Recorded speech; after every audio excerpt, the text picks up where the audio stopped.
का पुनर्जन्म, बेटे ने लिया माँ बाप की मौत का बदला। एक घना जंगल था। जंगल के चारों ओर खूबसूरत पानी के झरने और पहाड़ियाँ थी। उसी जंगल में एक तेंदुआ भी था जो अपने पिता के साथ रहा करता था। तेंदुए का नाम था बगीरा, जो बहुत ही नटखट और चालाक था। बगीरा हमेशा झरने के पास बैठकर उसे देखते रहता। उसे वो झरना देखना बहुत अच्छा लगता था। एक दिन उसने अपने पिता से कहा, पिताजी, ये झरना कितना सुंदर है ना? मुझे झरने के उस पार जाना है। ये सुनकर उसके पिता घबरा जाते हैं और बगीरा से कहते हैं, देखो बेटा, फिर कभी तुम झरने के पार जाने वाली बात मत सोचना। वहाँ बहुत खतरा है। वहाँ खतरनाक शिकारी रहते हैं। अपने पिता की बात सुनकर बगीरा चुप हो जाता है और कई दिन ऐसे ही गुजर जाते हैं। बगीरा अब बड़ा हो चुका था, पर उसके मन से झरने के पार जाने वाली बात अभी तक नहीं गई थी। एक दिन वो अपने पिता को बिना बताए झरने के उस पार चला जाता है। झरने के उस पार एक खूबसूरत जंगल था। उस जंगल के सारे जानवर बहुत ही डरे हुए थे और बहुत सहमे हुए थे। उन्हें देखकर ऐसा लग रहा था मानो कोई इनकी जान के पीछे पड़ा है। वो सब बगीरा को देखकर आश्चर्यचकित होते हैं, लेकिन खुश भी होते हैं। तभी लोमड़ी बगीरा के पास भागते हुए आती है और उससे कहती है, बगीरा, तुम आ गए। हमें पता था तुम एक ना एक दिन हमें बचाने जरूर आओगे, पर अभी तुम चले जाओ, तुम्हारी जान को खतरा है। बगीरा को कुछ समझ नहीं आया लोमड़ी क्या कहना चाह रही थी। वो सारे जानवर जल्दी से बगीरा को एक सुरक्षित जगह पर ले जाते हैं।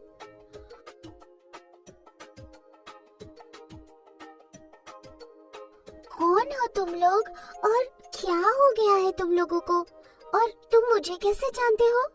हाँ, हम सब तुम्हें जानते हैं। कुछ साल पहले हमारे जंगल में कोई शेर नहीं था। तुम्हारे पिताजी इस जंगल के राजा थे।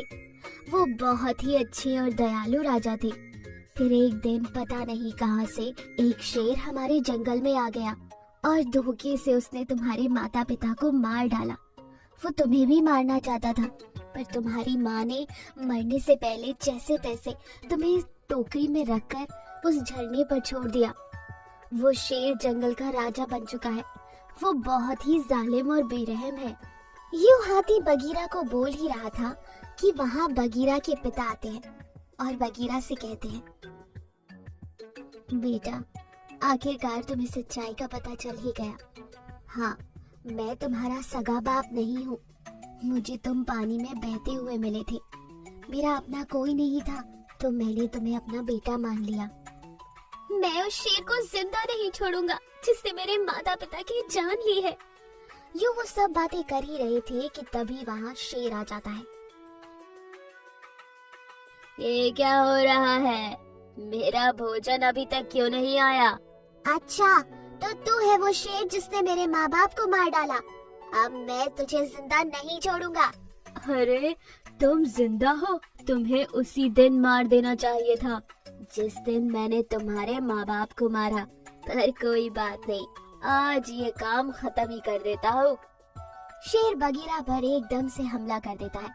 शेर बहुत ही ताकतवर था, इसलिए उसने एक झटके में बगीरा को मार डाला। देखा, अगर किसी ने भी होशियारी की तो उसका भी यही अंजाम होगा। ये कहकर वो शेर वहाँ से चला जाता है। बगीरा के पिता और बाकी जानवर ये देखकर उदास हो जाते हैं और रोने लगते हैं कि तभी एक मानव बाघ वहाँ प्रत्यक्ष होता है और कहता है, सुनो साथियों, बगीरा के माँ बाप बहुत ही दयालु और नेक दिल जानवर थे। मैं उनके बेटे बगीरा को यूं बेमौत मरने नहीं दूंगा। मैं बगीरा को पुनर्जन्म दूंगा और साथ ही साथ उसे कई सारी जादुई शक्तियां भी दूंगा, जिससे बगीरा उस खूनी शेर को खत्म कर दे। ये कहकर मानव बाघ बगीरा को अपनी जादुई शक्तियों से पुनर्जन्म देता है।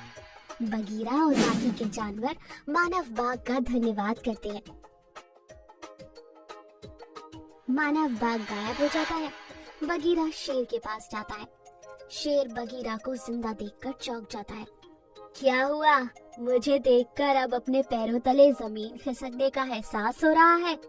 अब तू अपनी आखिरी सांस गिन ले। ये कहते हुए बगीरा ने शेर पर हमला कर दिया और उसे एक ही झटके में मार डाला। बगीरा उस जंगल का राजा बनता है और जंगल के सारे जानवरों की रक्षा करता है।